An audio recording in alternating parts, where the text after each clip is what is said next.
We have an extreme heat warning and a severe storm risk for today. I'll walk you through everything you need to know. And we have breaking news. A man is hurt after a shooting on Hodge Road in Wendell. What investigators are revealing this morning.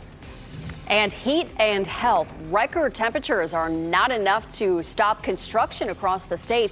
We'll look at ways crews can stay safe. A lot of people work outside. This is definitely another day to be aware of the heat that we're going to see. Thanks for joining us here on WRAL. I'm Michelle McConaughey. And I'm Jeff Hogan. Thanks for being with us. Yeah, we're stacking them up now. Yeah. So this is where we turn the corner into the cumulative effect. And Elizabeth Gardner over in the WRAL Severe Weather Center right now with this 1-2 punch we're looking at here. Exactly. And Jeff, you're right. The more days in a row you're subjected to high heat, the more likely you are to have a heat stroke or heat illnesses.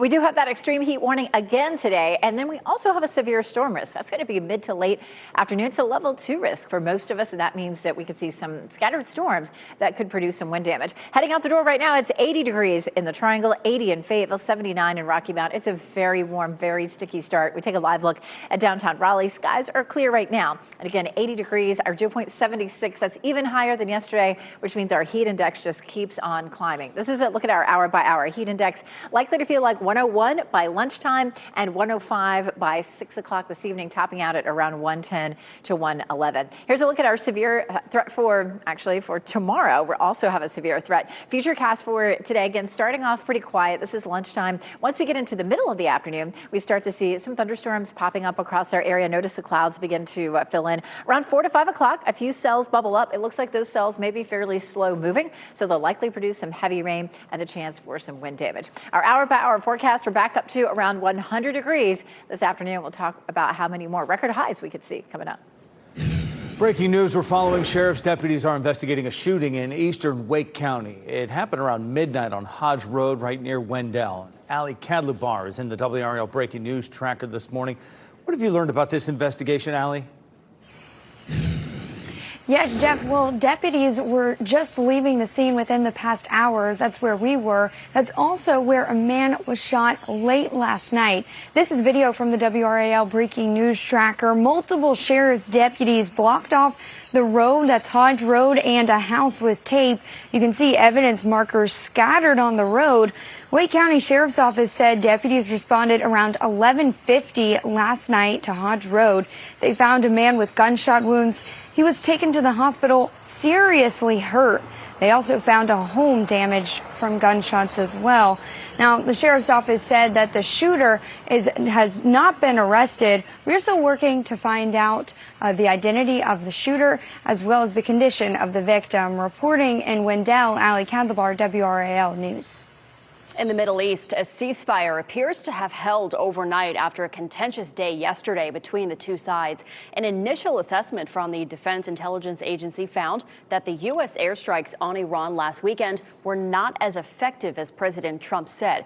Sources familiar with the reports say the strikes against Iran's nuclear enrichment sites only set the country's program back 3 to 6 months, and that core pieces are still intact. White House Press Secretary Caroline Leavitt says the reporting on the assessment was inaccurate, and White House officials say that defense officials are continuing to analyze the impacts of the strike.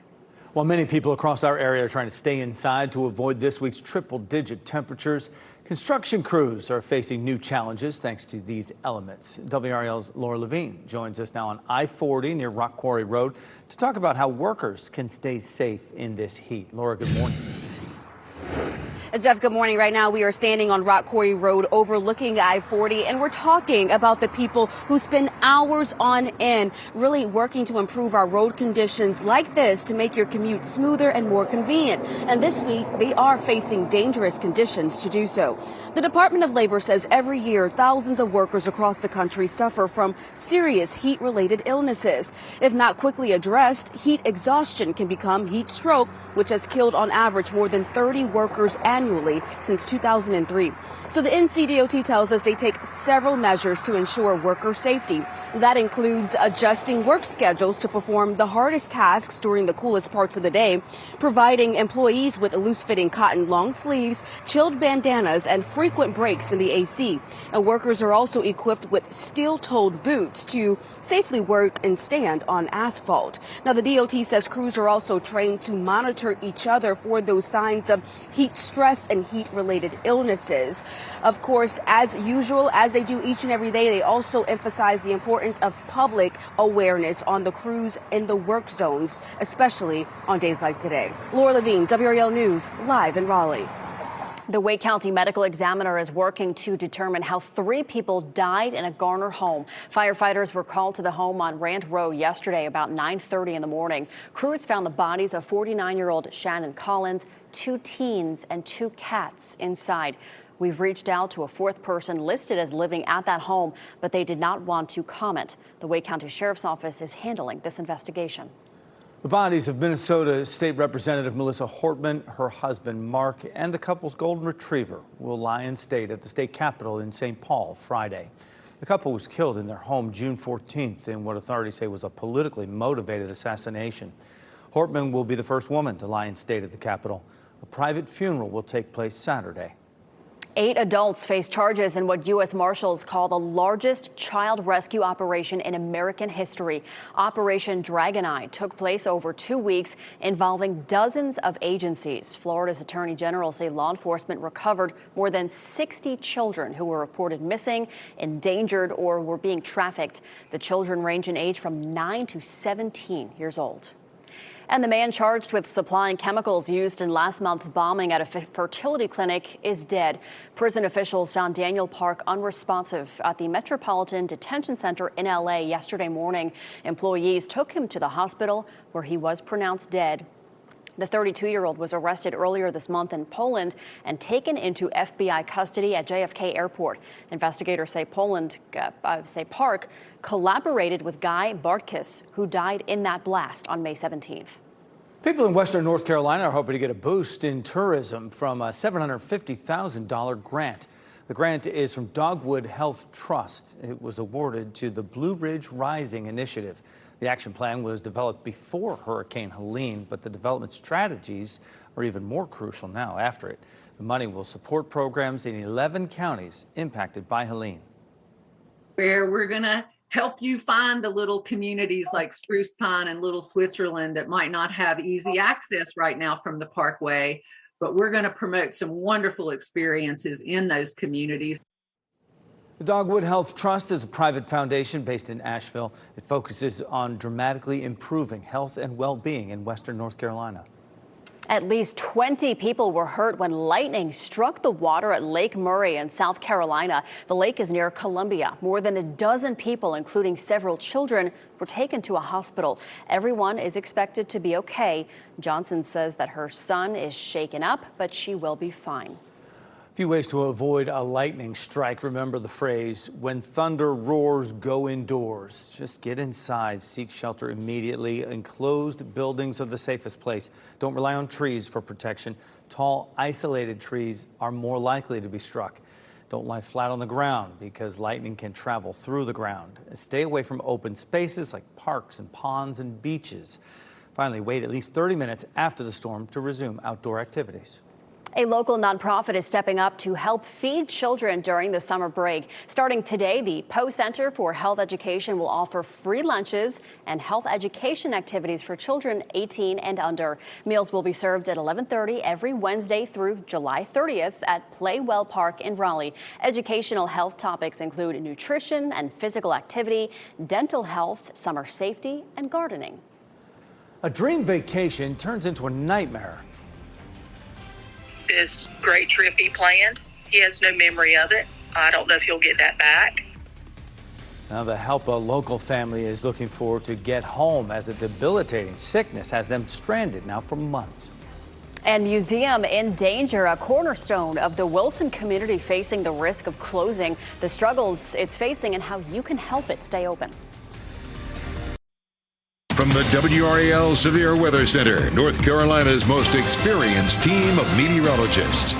It is 4:42. We have another extreme heat warning in effect until this evening. Heat index up to around 110 to 112 across our area. We do have a couple of counties here. Moore County and Hope County are in that heat advisory, feeling more like 105 to 109, all in the danger zone for sure. Town by town, it's already 80 degrees in some places. 80 in Durham, 80 in Fayetteville, 80 Garner, 79 in Rocky Mount. So it's a brutal start out there already. And this is a look at our heat index.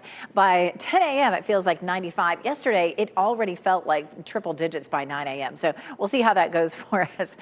Easily into the triple digits, into the 110 zone later on this afternoon. We also have a level 2 risk for severe storms. That's likely to come mid to late afternoon. We take a look at our hour by hour rain chances. By 4 and 5 o'clock, it goes up to 40 to 50% and then tapers off late in the evening. We'll talk more about our threats. It looks like wind damage would be the biggest threat. We'll talk about how much rain we could see coming up. A vacation turned into a month-long nightmare for a local family stuck in Hawaii. The Smith family is from Four Oaks. Their dream vacation to Hawaii back in April was supposed to last weeks, but Dad, P.J. Smith, got a fungal infection, and they've been stuck there for months. At one point, he was even on life support and in a coma. He's now off life support, but he is still weak. He's not able to take a commercial flight back to North Carolina. I need help getting my husband home. This great trip he planned, he has no memory of it. I don't know if he'll get that back. It changed this dream trip into something I really don't care to remember again. His wife and adult stepson, who has cerebral palsy, have been by his side, unable to get home themselves. They've been going back and forth with insurance to cover some of the costs, but they say that's just not enough. They say money raised from GoFundMe will help pay for his flight back home so he could continue his care in Durham. This is Imagination Station here. It's a beloved science and history museum in downtown Wilson. But with funding uncertain and admissions down, it is at risk of closing its doors forever. WRAL's Heidi Kirk shows us what it would take to keep it open. Brittany Smith has photos to show what Imagination Station means to her. She comes here with her son, but once upon a time, she was the one running through these halls. I just feel such a deep responsibility to ensure that this place continues. Smith started working here in college, and now she sits on the board. People who, again, came here as a child expect that it'll just always be here, but they don't understand just the struggle that we're going through. Smith says admission sales are down, and the grants they've relied on are harder than ever to secure. If we can't get to a better place, we will have to close the doors. Executive Director Brooke Farmer says the shift started during the pandemic when admission dropped. Now it's the funding that's uncertain amid federal funding cuts for the arts and sciences.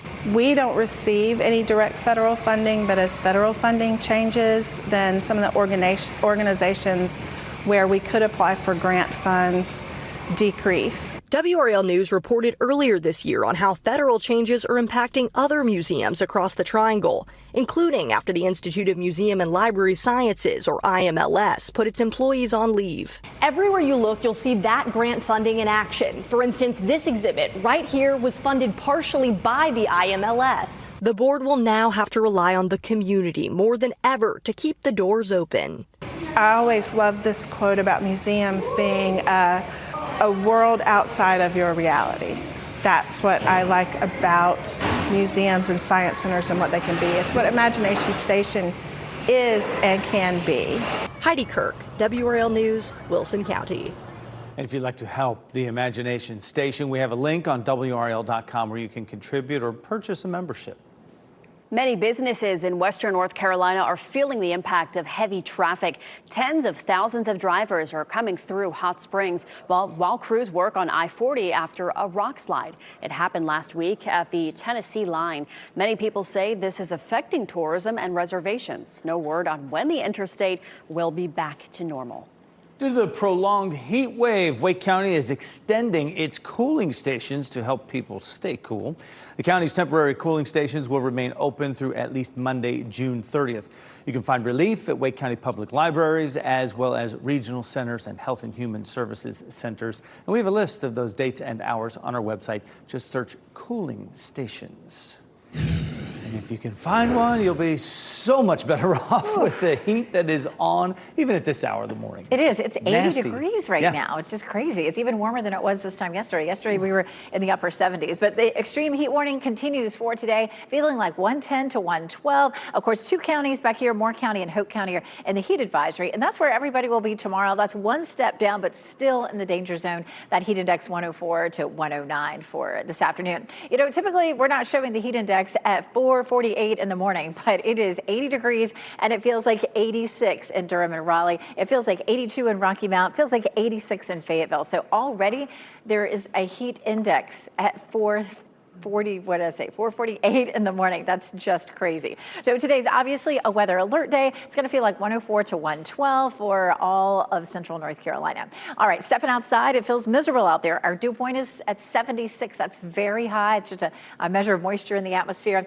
We climbed to 90 degrees by 10 a.m., but of course at that point the heat index may be feeling like triple digits. Looking at a high of 100 for this afternoon, 99 in Durham and 100 in Fayetteville. And why does this heat continue? It's because of a high pressure system. And notice how we go through today and really all the way into the weekend, it doesn't budge. Now, what we will see is a little underneath it, beneath that high, we're going to see a low developing and sliding under it. It's going to bring us a chance for thunderstorms, but it doesn't really help our heat problem. 112 today, 108 tomorrow. Tomorrow, it's a heat advisory. And then we'll see about Friday, Saturday, Sunday.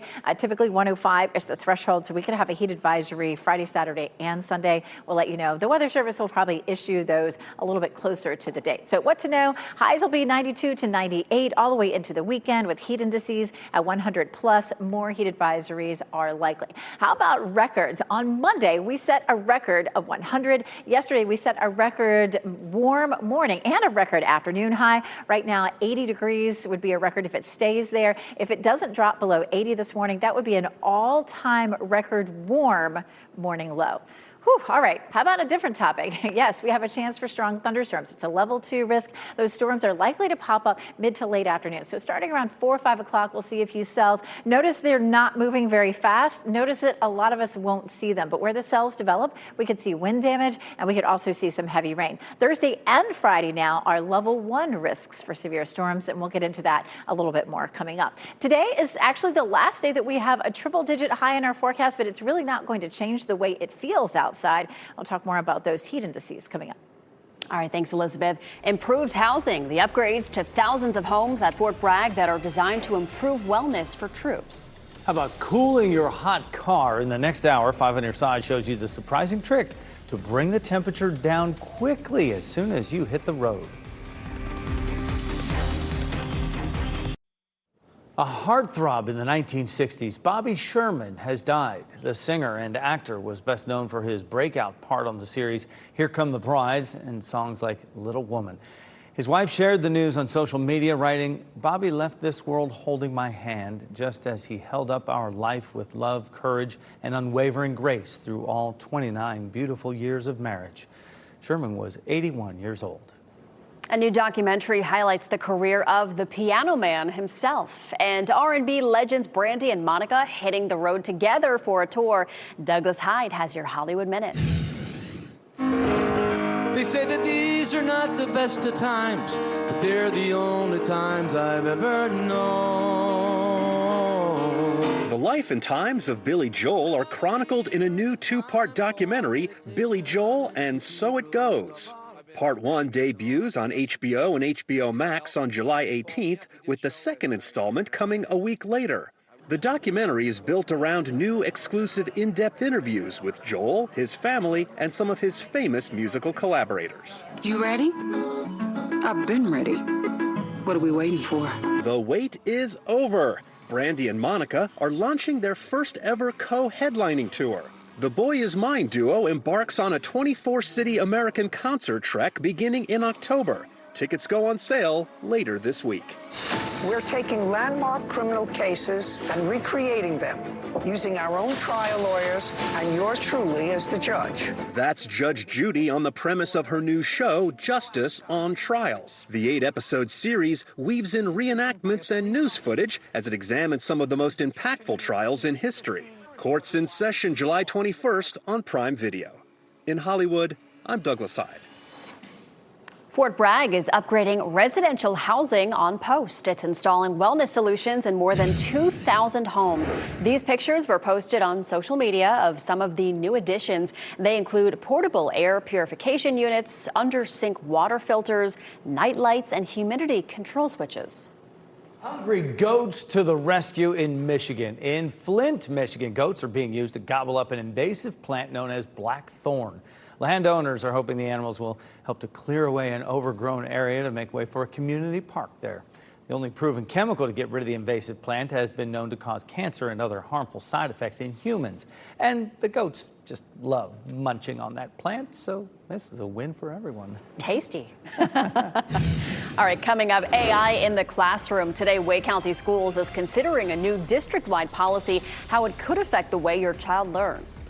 A tragic house fire. An adult and 2 teenagers die in Wake County, where the investigation into their deaths stands this morning.